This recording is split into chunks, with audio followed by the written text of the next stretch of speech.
Hi, my name is Charlie Rose, and today I'm going to be sharing with you some ideas and thoughts behind how we can create five-star fans in our recreation parks and facilities. As a father, as a coach, as a director over soccer facilities for many years, and having the opportunity to be able to travel throughout our region, I've seen lots of fantastic locations and the things that you guys do to make those locations special for fans. I've also seen a lot of things that result from perhaps bad behavior or poor behavior that have caused less than ideal situations to occur. So really what we want to talk about today is how can we do some things in our facilities that create raving five-star fans that really love what we do. They want to come back. They want to bring their families there because who knows, one day they could come back to that very place, to that very community where they had a really good experience in the park when their kids were playing. They want to move there. They want to become part of that community. So parks really can have a big influence on the things that we do on a daily basis and the decisions that we make. So before the end of this presentation, you will do something that you had zero intentions of doing before today. So I want you to hold tight to that thought. Stick with me and we'll get to that before we're over with.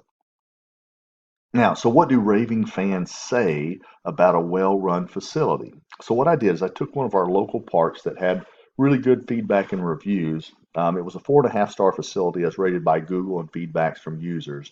I wanted to make sure that we captured that and we put a word cloud together, which essentially entails taking all of the feedback from those Google reviews and putting them into a word cloud generator. And what becomes of that is the words that are mentioned the most frequently are the ones that are the largest that stand out in a typical word cloud. Now, here, what I wanted to highlight, especially since it's attributions and features that we really want, descriptive words that we really want for each of our facilities. It doesn't matter if we are a two-field facility, a two-soccer field facility, or a 20-field complex. We want to be a five-star facility regardless of that. Now, it does make a difference if you have playgrounds and you have multiple restrooms and you have a lot of these other features around, but you still can be a five-star facility even with a small number of fields, assuming we can take care of our patrons as they visit our facilities. So as you look at this, some of the things that stands out, words such as great. You see nice here as well, lowercase and caps. So if I'd combined those two together when we did the data merge, probably would have been even bigger because of that. What is five-star facilities? What do they have in common? They're maintained, they're beautiful, they're clean. Now, restrooms I throw out there because restrooms can be very polarizing. Restrooms usually are spoke of in a very positive manner and in a very negative manner. And in this instance, the facility that we looked at is very positive. They were clean, they were organized. So the patrons were fans of that facility. Now, as we look through and decide, well, what do visitors say about poorly run facilities? Well, fortunately, in our area, there's no poorly run facilities that I would consider, but as a whole, we all have experience at facilities where maybe they just weren't ideal for whatever reason that might be. So what I did is I relied on feedback from some online forums that I belong to, and I posed the question and asked them, when you go to a facility, what are the things that you don't like to do? What are the things that really created some chaos or some dislike that instead of becoming a 5 star raving fan, you're a 3 star or a 1 star and you trash the facility in terms of your review. You didn't like it because everything nowadays has some kind of review to it. Businesses have 5 star reviews. If you buy and purchase things through Amazon, you'll see the 5 star review system. So it's a very common thought of method in which to gauge either the quality, the service, the product, what it is that's out there. Obviously, you want to be as high as you can because that might be one of those things that brings industry into your community. Families might move into there. Tournament directors might ask to be able to hold tournaments of games and other things at those venues where the ratings are very high, where they bring forth a lot of positive to the community. So as we look here, we're going to focus on the 3, 4 things that we can really have an impact on because a lot of these things can be hard to do because of money. And we really want to impact the simple things that we can do that require very little money. The investment doesn't have to be off the charts in order to make some of these things happen. So the most common complaints and the feedback that I received, and this was feedback all across the country, so I'm very thankful for those that chimed in and helped give feedback to us. The most common complaints were bathrooms, cleanliness of the facility, including bathrooms as well, and then signs, maps, fields. You'll see that here. Fields are mentioned, map is mentioned, signs is in here as well. Also, you'll see concessions mentioned, parking mentioned. Now, parking is one of those things that does require somewhat of a capital investment to make changes to parking. So we're not going to delve into that, although there were some great ideas brought forth. Bathrooms as well and facilities. It mentions tournaments and things there too. So these are the things that come to mind when we did the word cloud for this as well. And I've got a couple of wish list items that we're going to talk about too in my experience that I believe will help the bottom line effectiveness of what we do in managing our soccer facilities. Here's just some of the feedback. I blanked out some of the names there to protect those folks as well. But if you look and see, so much of this revolves around very similar thought concepts. As I mentioned here, Jill mentions that there's never enough trash cans. Usually trash cans are on the player side and there's no spectator trash cans. So obviously trash cans was very important to Jill, and I agree with her. As a coach, I've been on the situation before where there were only trash cans on the parent sideline, and so we didn't have any with the players. And the girls, they tend to leave a mess, and so as a coach, you're trying to get everybody situated, and when they're all gone, you turn and look and you realize I got to clean up this mess. So it's really beneficial if we have them on both sides. And it's not just having them on that sideline. We need to think about the flow of traffic. So the flow of traffic makes a big difference in where we place trash cans, for example. Here's additional feedback through here too. And you'll see common things that are mentioned. Bathrooms are mentioned quite frequently throughout here as well. I want to spend some time talking about the behaviors that lead into some of the decisions that spectators make while being at some of these facilities. Normal, rational people end up sometimes making decisions that are head scratching, and you wonder why in the world would anybody do something like that. So I'm going to give you some explanations as we go through this. I want to present to you the Fogg behavior model. If you're not familiar with this is information that was developed by B.J. Fogg, who is a Stanford University professor, and has pulled information together, has a fantastic book. I referenced that in the back, and I'll show you that there momentarily. But what the behavior model involves, and it goes into really good description in this book, Tiny Habits. But behavior is defined by three things. Behavior at any instant and moment in time is tied to motivation, ability, and prompt or a trigger. A good example for that, I want you to think about this for just a moment. So think about your cell phone. Think about a time when the phone rang and you made the conscious choice not to answer that phone. You decided, I'm not answering the phone for whatever reason that might be. We'll get into that. So the prompt is the phone ringing. The behavior was you not answering the phone. Now, what I'd like you to do is to raise your right hand if this applies to you. If the reason you didn't answer the phone was because your hands were full, raise your hand. If it was because you were in the shower, you heard it, you couldn't get to it, you can raise your hand. If you were driving down the road, hold up your right hand. Those are good reasons why you didn't answer the phone. Now, I want you to keep your hand up. Raise your left hand if the reason you didn't answer the phone was because you were on vacation and you said, nope, not going to do it.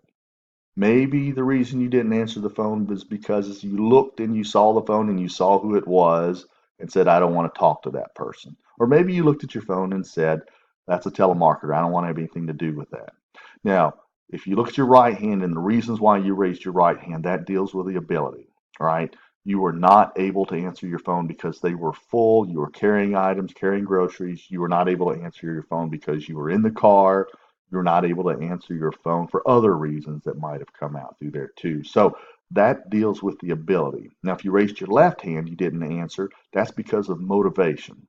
I do not want to talk to this person right now. It's my boss. I'm on vacation. Whatever that might be, that comes up with a motivation side. So what I want you to see is that from a behavioral standpoint, if our motivation is high and it's easy to do, the likelihood of that behavior happening is, I can't say it's 100%, but it's going to be a yes. It's going to happen. If it's above this action line, as you see drawn here, the likelihood of that happening is a yes. Below the action line is a no. If you think about, for example, another good example of this is the gamification of things that we have on our cell phone. If you think about all the games like Tetris and Candy Crush and all those things, maybe you're not even really motivated to do that. Maybe your motivation is a little bit high. It pops up as you're looking at something and you play around and a demo pops up and you click it and you play. It's easy to do, right? So if you look at it, it's right over here. It's really easy to do on the ability level. Maybe you're not motivated. Maybe you are motivated. Next thing you know, you've downloaded it. So what the game builders know from this is they want game time. They want you playing the game. It's not because they're necessarily making money directly off of you, but they can sell advertisements on this game. Every one of us has seen those games that come up that have the ad pieces there. Somebody is paying to get in front of you. Now, if you click on it and you buy something, that's a bonus. There's more to be made there. So they're not necessarily making the money off of you as much as they might be off of advertisers of putting it out there in front of you. So gamification, absolutely a big part of using this behavior model. They even understand it. I even saw a presentation that was giving at a gaming conference where this actual model was displayed and shown. So anyway, we're going to get into some examples. In this particular instance, this is just a bathroom, a picture I pulled off online. And if you can see, it's somewhat cluttered and disorganized. Trash is overflowing, a little messy there in the stalls, at the sink, things are strewn about. So the prompt is, after washing the hands, I want to know what the behavior is going to be. Will we throw the trash in the trash bin? Now, if you look at this, in order to throw trash away, you're probably going to have to push it down into that space, right? So you got to reach down in there. After all, it's probably just wet paper towels, so no big deal. Some of us would do that, some of us would not. It depends. So our motivation level goes down because we know we're going to have to do to that. And it's a little bit harder to do. Maybe not physically hard to do, but probably more of the motivation. So most likely in an instance like this, throwing trash in the bin probably won't happen because we've let it get to this point, right? Now I want you to imagine, for example, just a moment, it's the heat of summer, you come in here and the person that comes in front of you, big old sweaty guy and his forehead's beating with sweat and he's dripping with, he's hot, he's been out there helping, he takes a roll of paper towels and he rums it all through his head, wipes the sweat off his brow and his head, and it's soaking, and he puts it there on top of that stack of paper towels in the trash can. Now, how motivated are you at this point? You've washed your hands, that you're going to reach over and push that down to throw that away. You might try to throw it in there and sneak it in there beside the magazine rack, and it might, or the magazine, and it might fall to the floor. You may or may not be inclined to do so. So that person that typically 100% of the time you know them would throw it away because of this environment, their motivation was lower, it was a little bit harder to do. It fell below the action line, so that behavior is a no. They wouldn't have thrown it away. Now, there's always exceptions to that. Everybody's abilities are different, everybody's motivation is different. But it's our role as professionals that have the chance to impact this is to make things easy to do for our patrons. If we want that 5-star experience, let's say this person just wrapped up their day, just had a fantastic job of watching the game, saw their daughter, Sally did such a good job out there, played so well, coaches were very complimentary, it was a beautiful day out, everything's going smooth. Wrapping up the day, you come to the restroom to get cleaned up to head out, and this is what you're exposed with, and it leaves a bitter taste in your mouth. So now that 5-star rating is maybe a 4-star rating because that's the last impression you have. You talk to your spouse about it, and you both were in disbelief because both bathrooms were that way. You understand it was a busy day, but you can't figure out why you paid all this money and you did all of these things there, and it's a mess. So this is something that can really impact a 5-star facility and what we want clients, or excuse me, what we want patrons to take away when they leave our facilities. Now, starts out like this, oftentimes ends up like this for that same reason. Now, if you've ever heard of the broken windows theory, it's really a theory that came out in the 80s about how broken windows, graffiti, damaged doors, things like that can allow that to grow and propagate so that there's another broken window. And the next thing you know, crime can deviate or can evolve from that. So, in deviant behavior coming from a disorganized environment. Additional studies have shown it's not just broken windows and things like that. Things that look out of place, clutter, visual miscues can really cause people to behave in manners that they wouldn't normally. And a lot of this stuff that we're talking about is behavior. So it becomes very important for us to have easy to do opportunities so that the ability to throw trash away, for example, is simple. So keep that in mind as we're designing where we're going to put trash cans, how frequently we want to get rid of them, because those things impact our experience. Those things impact the reviews that come in place for clients, or for, excuse me, for patrons, and how they rate our facilities. Signs and maps. So where is field two? This is like one of the number one complaints that we had in our feedback is facilities and fields not being labeled well. And even if they're labeled well, oftentimes they're labeled well where you can't read them as you're driving in. And you're trying to decide where to park. Or it could be on a website, and that website is several pages down before you can get to it. So sometimes signs, just like this one, can be confusing, contradictory, and it becomes very frustrating to start off the day that way. So here are some examples of some good maps, but not necessarily simple to find. And this is not just these two locations. It's practically every location that I looked at out there. Those locations have maps that are fantastic, but oftentimes they're buried several levels deep within a website. For example, this one, I have to go to this first website, then I have to drill down to the next page and find league, and then within league I have to find the map. So not too bad, 3 steps there. This particular one has 4 steps. I'm going to the main website, then I go to information, then I go to fields, and then I go to this particular one listed here.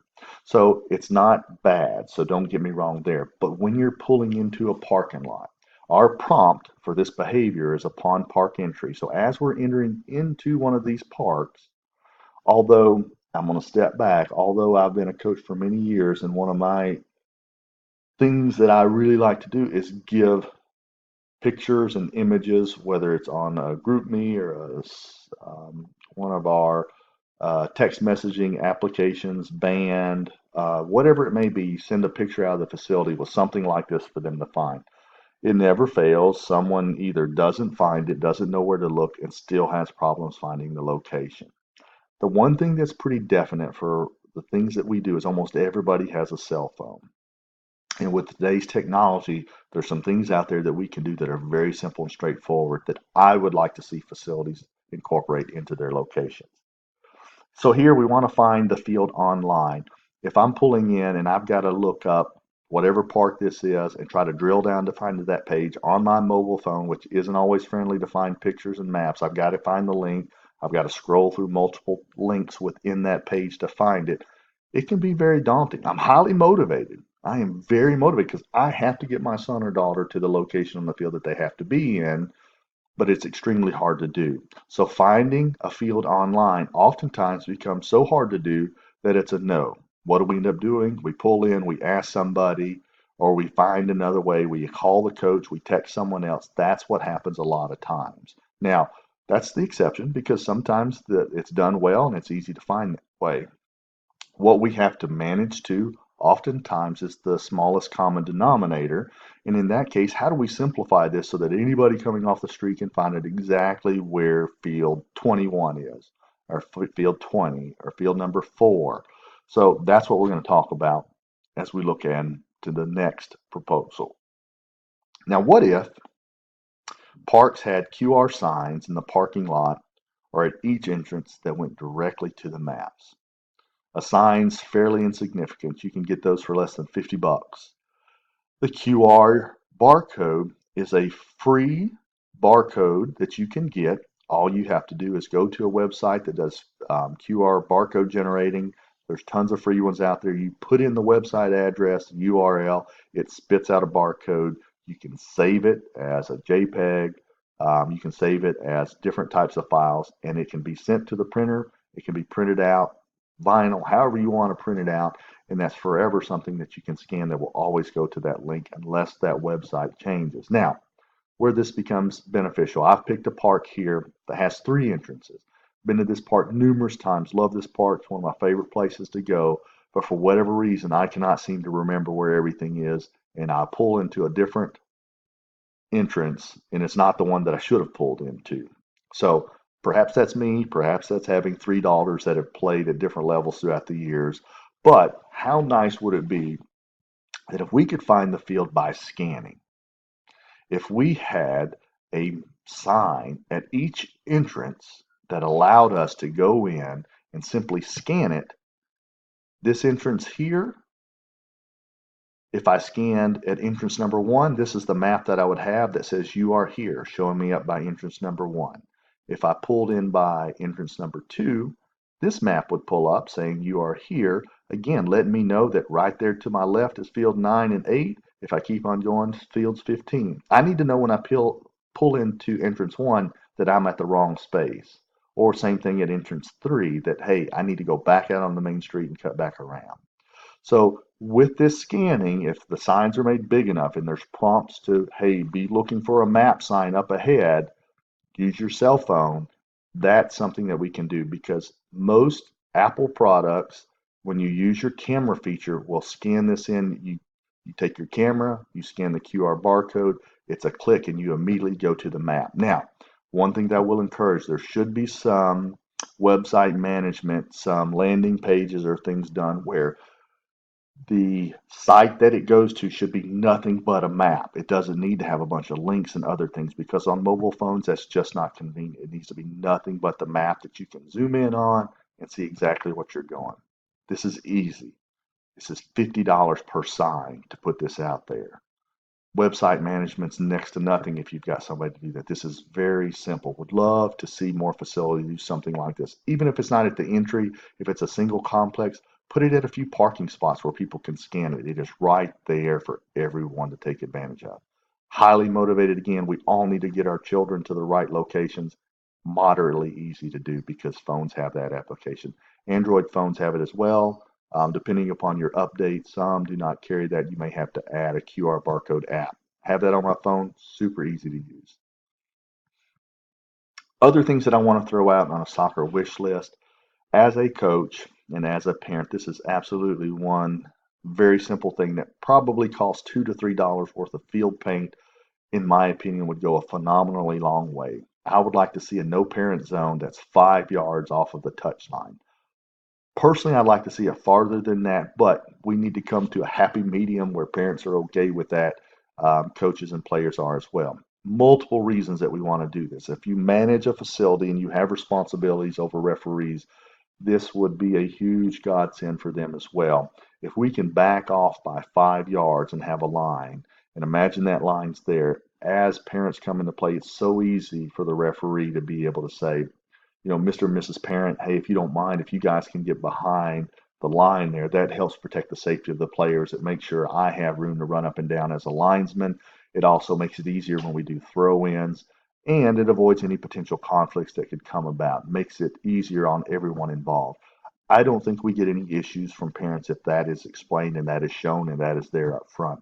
Now, I've been to so many games where parents, either unbeknownst to them, not realizing what they're doing, or doing it on purpose, get so close to that line that there's no room for throw-ins. There's limited room for the linesmen to move up and down the field safely, that they constantly have to tell people to move back. And when they tell them to move back, it's not like the person moves back 3 yards or 2 yards further back. They move back a foot, because if they move back too far, they can't see anything because everybody else is. If you put a line, people will go up to it and not go past it, and it's easy to enforce. So I'd love to see that. So we want to reduce the sideline conflicts. Now, those are multiple behaviors thrown into that. The prompt is at game startup. Referees can make it known this is already going to be out there. Highly motivated in reducing sideline conflict, and it's very easy to do. So if you can go and do this, it'd be fantastic for the fans, fantastic for the players and coaches and referees as well. Another thing on my soccer wish list is in regards to mobile concession stands. Um, if you think about concession stands, they originated many years ago. At the turn of the century, I think in movie theaters is where the concession stands first began to evolve and become popular. And if you think about it, everybody had to come past the ticket counter. The restrooms were in that area, so it made sense for concessions with popcorn and food snacks and things like that to be there. Very easy to maintain and keep together. Then, as concessions became more popular for other avenues and venues, baseball, for example, was one of those sporting events where, if you think about baseball fields early on when concession stands were involved, most baseball fans were where? Behind the dugout, third baseline, first baseline. And that's essentially it, all the way up to the dugout. So it was a condensed, confined area. It's very easy to put a concession stand. Everybody could walk to it, could even be in the shade and covered all in that area. So it's very simple to do. Now, what is different about that when it comes to soccer? Soccer doesn't function that same way. A lot of times on some soccer complexes that have 10, 15, 20 fields, it could easily be a half a mile to more from one side of the soccer complex to the other. And generally speaking, it's one concession stand, maybe two concession stands. If it's a big event, there could be vendors and stuff there too. But how simple would it be? Because this is an instance where the behavior we want to encourage is buying concessions. The motivation is very high from the standpoint of the end user because they want a drink, they want a bag of chips, or they want a burger, or they want a banana, or they want other things, depending upon what. Now, the menu is a whole different conversation that can be had. But what we really want to happen is our sports have evolved. Soccer is something that's relatively new to our country, but the concessions model hasn't changed at all for how that works. One of the only places that you see mobile concession stands is with golf carts. Excuse me, with golf courses. Golf courses use mobile concession stands all the time, and they're spread out over a larger area, and there's nowhere near as many people on a golf course as there are at a typical soccer field on any given weekend. I see a tremendous amount of value and opportunity here where if someone is willing to modify even an existing cart and bring this out, I would change it so that every cart would have a unique horn. So that's going to be our prompt. So when the cart horn rings or sounds, people that are two or three soccer fields away can hear it. They know, hey, here comes the concessions cart. Let's be on the lookout. You have designated stops. You pull up, people are ready to go, and they can buy from you there too. This could be multiple carts running. I'm sure somebody's probably doing it. I've not come across it and seen it in a capacity that anywhere across the area that I've been into, but this would be a phenomenal way to be able to bring concessions. Again, what are we trying to do here? We're trying to create a five-star experience for our patrons. Now, let's say at the very best case scenario that you're breaking even, or in a, I should say best case, worst case scenario, you're breaking even. Hopefully, you're not losing money on this. But even if you're just breaking even, it is still worth it to do it by the time you're paying the driver and you're commuting across the complex. It is worth it if we can bring a level of joy and happiness that people want to come back to that park, that they tell friends, that additional tournaments and activities occur at that park. It is absolutely worth it, even if this is a break even scenario. Now, I think it could be a game changer in terms of it being profitable for businesses, or excuse me, for parks as well, depending upon how it's run. So, would love to see that as well. Now, so as I'd mentioned before the end of the presentation, that you would do something that you had zero intentions of doing before today. And so, with that said, I'm going to tell you there is a gift card located beneath your chair. It is on the right hand side. So if you will, take a look, see if you can find that. If you find it, let me know, let us all know so we can stop the searching. Fantastic. So now we've got a winner. Congratulations on that. What I want to show you is this. In this quick behavior exercise, our prompt was my request of asking you that. The behavior was to find a gift card. Now, we were all highly motivated because who does not like a gift card? Who does not want free money? And we had really good participation. I think everyone in here was reaching underneath their chair, checking those beside them to see. So we were all highly motivated to do that. And guess what? It was very easy to do. Okay. Now, I've got another gift card that's worth $50. It is outside. It is on the park trail. It is behind the fifth hickory tree on the right. It is about 20 feet up in the tree. It is in a black envelope. Ready? Go. What? No takers? Actually, I'm kidding. There's not one out there. But my point is, we were all highly motivated. All of a sudden, the ability, it wasn't easy to do. It became hard to do. So instead of yes, we wanted to find that gift card, we were more likely in this no. Now, a couple of you got up, started off, get ready to go. Maybe you just wanted to get out of here. That's fine. But that's because your ability level or your motivation was different than someone else. You were more highly motivated. I think everybody was highly motivated. But for you, it didn't sound like a hard thing to do. So therefore, you were still in the yes. Most of us stayed in the no. With it raining outside, it wasn't appealing. So, with that said, I just want to make sure that you guys realize we all have an impact or can have an impact on driving the behaviors we want to drive in our facilities, whether it be the strategic location of trash cans, making it easy. Just because you have a trash bin on the soccer field does not mean that it's easy to access. It could be in a spot that is easy for you to get to. It's easy because it's out on the field, but because of where mom is leaving the soccer field and she's got two kids pulling at her, another one that's got a soccer bag, and she's got a chair that she's lugging behind with a wagon and still trying to pick up trash, may not be easier for her to go that route because it's the opposite direction of where the parking lot is. We can impact behavior. We need to think through. Most people's motivation when it comes there about throwing things away is pretty high. We've got to make it easy to do, right? Here are references for the things that we talked about. Certainly appreciate the time that you guys have in listening to this today and being part of this conversation. The feedback that we had has been really good. So let's go out, create five-star fans in our parks. Really wish you guys the best of luck. If you have questions, don't hesitate to reach out to me. I'd be glad to help and present to your group if needed. But wish you the best and looking forward to visiting your park soon.